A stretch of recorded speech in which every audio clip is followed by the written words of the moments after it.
我记得前几天啊，这个日本啊、美国啦、菲律宾啦、甚至澳洲等等，他们在举行一个演习呢。那管贝里呢也跑到太平岛，表示我们有呼应啊，所以人家没有理我们了啊。登太平岛，那结果越南现在抗议了，因为这是领土之争，越南说是他的哦。那管贝里就说呢，马英九以前去过啊，越南也抗议啊，反正越南就会抗议啊。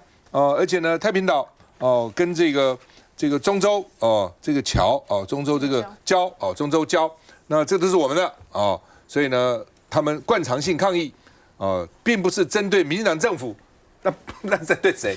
当然针对你啊！当时也是针对马英九政府嘛，一定嘛。这有什么针对你？就是针对你有什么了不起呢？奇怪了，对吧？你现在敢去，你就敢接受人家抗议啊！你既然讲他抗议都是常态，那就给他抗议就是了嘛。什么叫不是针对民进党政府？那针对谁呢？那针对谁？针对这个高委员针对高雄市啊，针对谁？当然针对民进党政府嘛。这有什么好怕的呢？这不懂的那而且呢，好，你去说这个太平岛是我们的，那钓鱼台是不是我们的呢？钓鱼台是不是？那为什么中日船舰这边对峙，台湾一句话都不讲呢？这奇怪的，那不是是的水染是吃吗？日本说是他的钓鱼台啊，那中国是他的双方现在互控侵权啊，互控挑衅啊，我们一句话都不吭那另外呢，这是个笑话，我们那个海关毕业后都会有一个敦睦舰队到海外去，这个等于是毕业旅行了，去访问一下友邦。那现在当然越来越少了但是呢，也会到中南美然后呢，经过巴拿马运河访问我们中南美5个友邦然后呢，结束圣文森的访问以后呢，要向贝里斯出发，结果正战上校在旗舰磐石舰，因为他好几个舰嘛，旗舰指挥的舰叫磐石舰带头的舰，在饮酒以后呢，喝酒喝太多了，喝酒喝太多以后出来呢，这个要处理事务的时候，酒后脚步不稳，在甲板上摔伤。这是当然传出来就很丢脸嘛，对不对？那当然你可以讲说我没有喝酒啊，是因为那个就浪太大了然后晃倒了。但是呢，显然内部的消息是他有喝酒，而且你政战，不管你政战监察官、保防官什么政战，那是要监察部队纪律的，这很重要的。甚至舰长有事情，辅导长这个政战官都要纠正这舰长的我当兵的时候，因为我是政战他们就讲说那个就说你们到部队最好客气点。为什么？这我前面有一个狱官是250了，他一发去连当辅导长，他就说连长如果到时候打仗有问题，我可以枪毙他。那连长当时嘛很尴尬，就是你们千万不要学你们这个学长。这政战其实在很多时候他是要监察、要纠正、要掌握这个军纪的。他居然自己喝酒喝醉了还摔伤。那军方现在说，哎呀，没有酒后失序了只是呢这个违反营内饮酒，是营内舰上不能喝酒，他是喝了，但是呢喝了以后呢没有失序就是这样失不失序都不应该喝酒嘛那所以呢海军说没有失序，但是因为他是违规饮酒会惩处他，这是上校上校其实政战来讲关键蛮大的，我们看一下。越南政府其实讲得非常的不留情说三道四。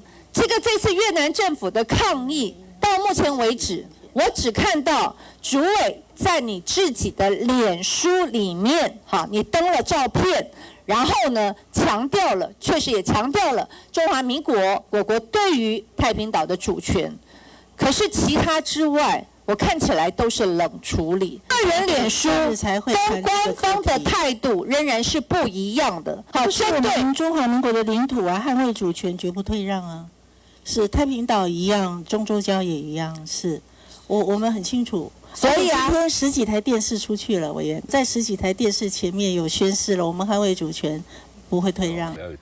前经过巴拿马运河，上次来已经是8年前，我国海军正执行敦睦远航，却被基层申诉直达国防部长顾立雄。有一名敦睦支队上校政战主任饮酒过量，不仅摔到甲板受伤，送到医护所治疗时还发生脱序失态行为。所到之处不仅展现坚实战力，更象征国家主权的延伸，将我国壮盛军容与勤训精炼成果展现在友邦民众及海外侨胞面前。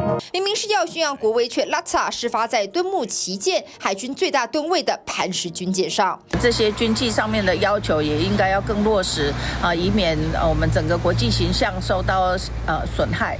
海巡禁止部则称，经查并无酒后失序，但有违反营内饮酒规定，检讨予以适当惩处，并加强考核。只是外界也好奇，这酒是如何上军舰的？舰队确实泊港时会在甲板上办交谊活动，外国海军也有这传统。而今年的远航训练格外备受关注，平时每年例行的叫小敦睦，这次是罕见的大敦睦。上一次是2018年，这次出航预计112天，已经造访中美洲，接下来要去太平洋友邦。航安仍然这个种种压力来加注在我们的支队长或支队主任身上，确实那个责任确实是很大。磐石舰负责油弹补给，要随时支援这次随行的岳飞舰和迪化舰。岳飞舰这次也被目击直升机舱门紧闭，传出带上 S 拐洞机，不排除跟盟友不期而遇演训。代表我国和海军门面的敦睦支队，好多双眼睛可是紧盯着。太平岛是我们高雄的辖区，这隶属于旗津嘛。那当然，如果管碧玲这个主委他只要宣示这个太平洋是我们的主权，大家全部都要支持啊，因为它毕竟是我们的领土嘛。所以说，也的确是啦。这个他们在这个管碧玲带头去这个登上这个太平岛，我觉得他比蔡英文总统更有 guts， 因为蔡英文总统8年都没有，马英九总统有，江启臣那时候也率领一些立委、国防外交委员会也都有去。说太平岛对我们来说就是我们的领土，这毋庸置疑。所以当越南来做一些挑衅的时候，我们当然据理力争，说这是我们的主权。我们在上面不管是做任何的事情，当然未来如果能够对于我们这个所谓的我们的官兵，或者是在这边旁边的里面有远洋渔业的做一些的休息或等等之类，我觉得他可以做的更多。那当然，今天王宏威比较质疑的就是说，你对于越南这个好像就是一副就是觉得你越南呛我什么，这时候讲话就很大声。那是否对于我们大家斤斤计较的这个钓鱼台，因为以前保钓运动一路以来，这个台日之间对于钓鱼台到底主权归属是谁？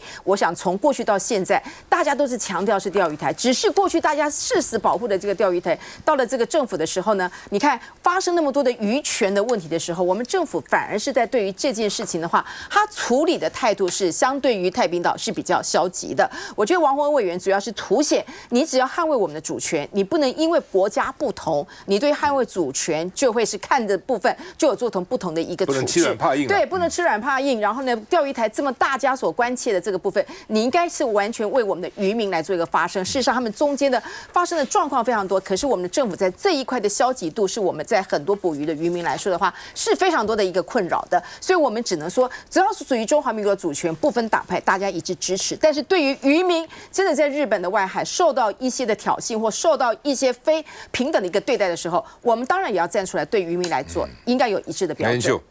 太平岛是我们中华民国的领土，它也具有非常重要的战略价值在。刚刚那个志恩委员已经讲到说，其实蔡英文过去8年都没有登岛过，那赖更没有登岛过，所以与其管碧玲去，我们更期待赖清德去好好的去宣传我们的主权哦。但是我必须要提醒，就是说，在这个时间点，管碧玲登岛，我们当然支持，但是登岛不能只有宣传主权，就是说过去民进党我们看到他们做很多事情都把它转成大内宣，真正无论是过去要护渔民也好，宣传主权也好，其实他们真的做的不够多，就是出口转内销哦。那在军纪的管理上，反而是一而再再而三的出问题。军纪其实就是军人重要的命脉，但是我们却看到军纪的管理一而再再而三的出状况。你如果没有军纪，你要这么多的国防的预算，怎么能够执行的好？这个是我想恐怕就是国人最大的问号。好，小董，其实大家可以看到最近经济方面的事情非常多，一个礼拜好几件有一个连长骂他的兵是日本鬼子马上就被换。然后同样的那个金六结师这边也有一个营长换中国大陆的800也被惩处了2个升阶。对那你既然看到我们敦睦舰队其实出去是做一个敦睦的活动嘛，跟我们一些邦交国其实是很那个，但是我觉得日子过得太凉了在船上没有不喝酒的啦，没有人看到嘛所以这个都常常在有的。可是它的关键在哪里？关键在于现在部队人人喜欢爆料，以前存在的问题，现在爆料就会成为新闻啊，怎么可以这样？那这个就看到了我们整个部队里面啊，它有一些东西，就是过去都被隐晦的东西，现在被拿出来了。各位朋友，你看台湾哦，就最近，比如说我们上个礼拜在报哦花芽马铃薯，这个礼拜就变花生，下个礼拜还会有其他的农产品，你会不会觉得这样一些东西一直的出现？那今天其实台湾有非常多的问题，就是我们整个政府，好，他从郑丽文从大陆回来以后，他很多东西他就很强调，譬如讲管碧云，好，管碧云其实他本来人家要他下台，为什么？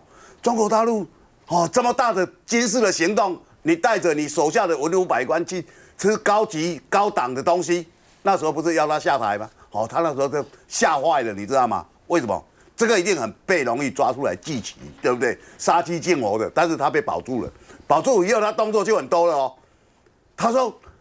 卓荣他去日本，我们外交大突破，被日本打脸，大家看到哦，他又吓坏了，哎，什么都不能讲，所以现在我就去先导一下哦，因为今天我们知道，过去太平岛我们住的是军人呐，哦，陆战队啊，现在是把它改成海巡署，就没那么敏感，海巡署刚好是海委会管的，他是海委会主委，他就去了，好，去了以后哦，自己泼上网，你知道，民进党这些立委或者立委出身的管碧云。他们很喜欢把军事的很多东西拿来泼上网，王定宇是最有这个嗜好的。哦，每天拿出来，我好像知道什么机密，我好像到哪里，我每次都呛他，我都呛王定宇。你有2个儿子，都20几岁，让他当职业军人好不好？我们现在部队缺少军人啊，但是这些人，你如果每天在讲抗中的话，其实是应该有一些行动出来，他们通通没有啊。所以大家看到了这些事情一桩接一桩。那我讲独木舰队其实对我们来讲很重要，我们很少能够出去。大家记得这一艘带领的这个叫磐石啊，你知道磐石最有名的是什么吗？有36个官兵确诊，到现在还没有下文，到底是怎么确诊的？他们那时候也是去敦睦，结果去帛琉。对，那大家到现在都一个公案，我们唯一查不出来的就是这些人到哪里去感染了，很特殊的情况啊。休息一下再回来。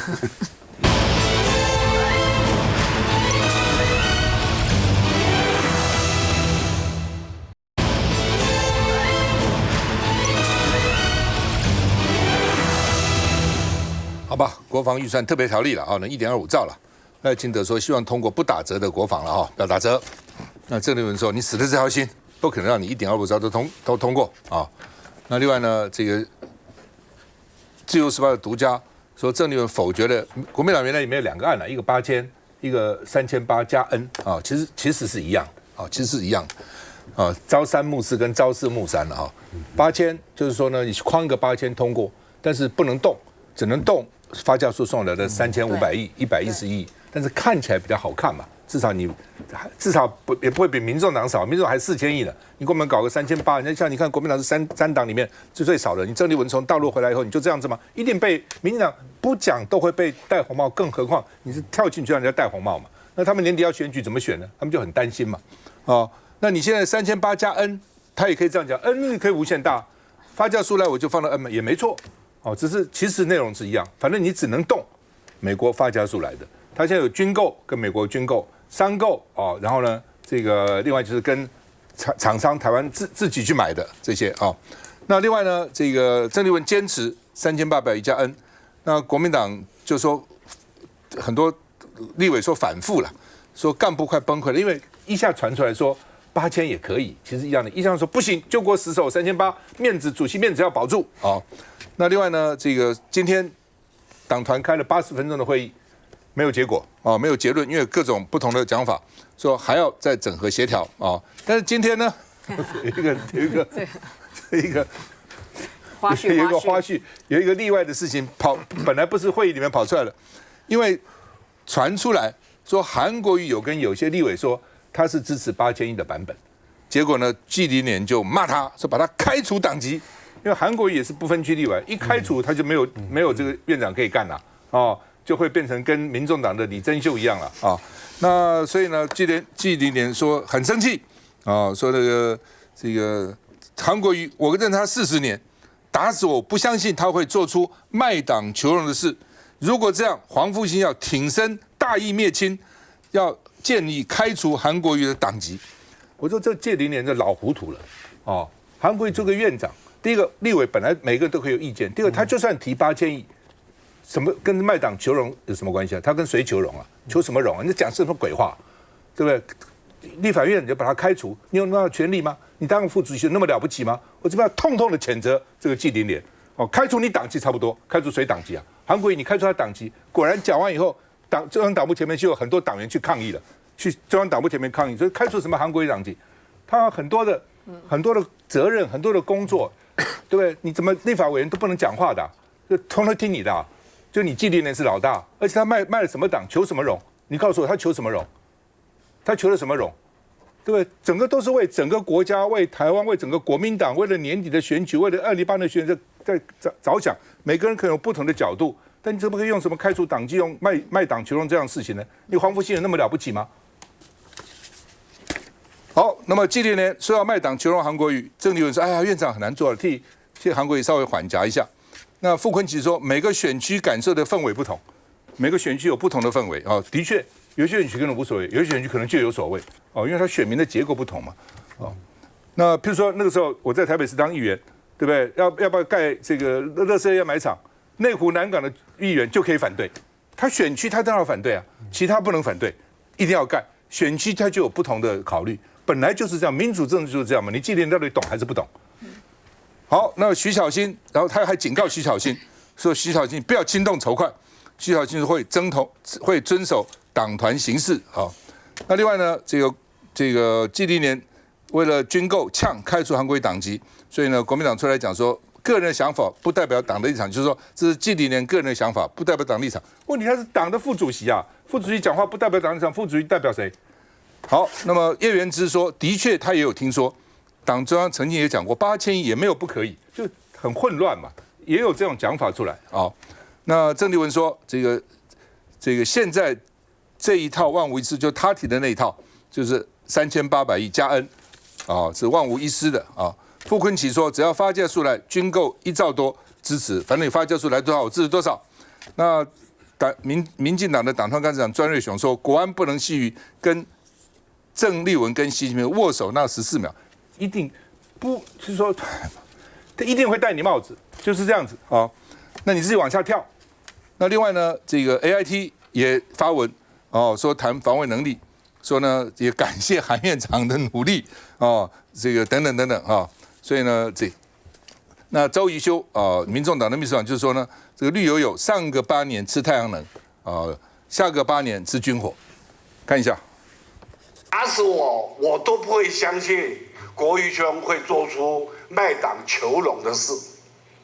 如果有这个事，黄复兴必然挺身而出，大义灭亲，践行开除国瑜兄的党籍。也请徐巧芯千万三思，不要做出轻痛仇快的事情。好的，我们看到其实季龄年他的措辞相当的激烈，他认为说，如果卖党求荣的话呢，他希望可以开除韩国瑜的党籍，而且讲得非常的激动。而坐在他旁边的国民党团总召傅昆萁也2度希望他可以坐下。不要再讲了，但是季龄年还是很坚持，包括韩国瑜跟徐巧芯，通通都点名一遍，希望他们不要卖党求荣。好，这个民众党这一部分，其实我在来上节目之前，我还特别在确认过，在民众党的版本这边一样是4000亿，但是呢，我们自己一直有在听说。有可能美方这边还有第2份的发价书来，这个但是在媒体上听说啦，这个也都还没有白纸黑字，所以我们现在在做什么事情呢？我们在做这个立法条文的这个修整，就是说如果有第2份发价书来的话，那我们就可以授权到给行政部门去编列，然后再可能到这个现在还在整理条文当中，下周3可能会去协商，这是我们的部分。其实原则一直很简单。透明、合理、可监督嘛。你现在有发价书是4000亿在这里的时候，那我们当然就是在这边来做授权。可是后面还不知道的时候，你就瞒天喊价。像我看赖总统或卓院长坚持1.25兆寸土不让，在这个钱上面寸土不让这件事情，我觉得有点匪夷所思。为什么呢？当初国防部说这个1.25兆端出来的时候，那时候里面有一条叫做 N1洞9的A7自走炮。1375亿，好，他们开了这个1375亿，就授权他们去买啊。结果呢，4月中旬回来的时候说，这个价格已经降到811亿，一来一回哦，中间差了500亿。结果我们想说，是美方卖便宜500亿了吗？但是呢，卓荣泰院长跟这个赖总统还是说寸土不让1.25兆。那我就问说，那这500亿去哪里了？这500亿难道是要去给又是什么茶叶商要来做军火，还是要哪个什么卖房子卖马桶的要做地雷吗？所以大家会觉得很奇怪这件事情。其实这件事通道很简单，国防安全每个人都觉得说很重要，然后台湾自主安全这个维护也觉得很重要。可是你不能拿一个无菜单料理，然后完全没有任何菜单，就是说我这一餐就是要付1.25兆，剩下你要吃什么要给什么都不重要。这绝对我觉得在民众党，我相信在国民党都不能接受。那不用。预算制度本来就是有预算有决算的哈，如果真的这个500亿是可以省下来的话，它会在决算发生。也就是说，如果真的只花了这个更少的钱去完成这工作的话，我想中间你要去谈说什么弊端，我不会说绝对没有。其实全民都要来监督，一定是要让这些工作完全是合法透明的。我是认同，但是为什么要去框这个比较大的金额？我觉得一个很大的因素哈，其实就是军购这件事情，它跟一般的商品有很大的不同，所以它的中间的变动性不可预测性是很大的。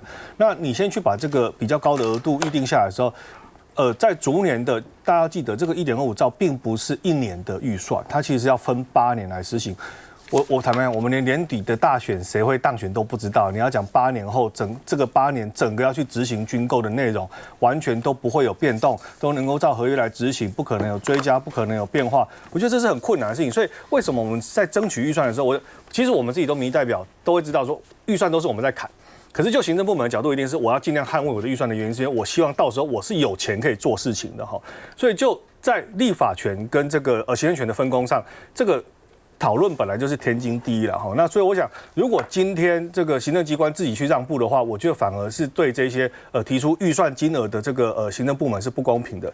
那至于说中间的这些细节来讨论的时候，我必须要讲一个更大的一个我自己的关心，就是说，大家一直把发价书这件事情当成一个重点，但是其实美国他希望在台湾在提升这个所谓的自我防卫能力的时候，提供这些军售项目的时候，它的现在的策略跟过去其实不太一样。以前都是每年只能提一次，那现在是只要你有足够的预算的话，你随时可以去提出来，就美国自己能够提供的品项去做检讨。所以现在的弹性其实是很高的。那我们过去有一些案例，就是说它并不是像以前大家还在观念上就是我每年一次的去预定、去讨论这些内容之后，然后我再做一次的发价书，再去做采购等等编列预算等等之类。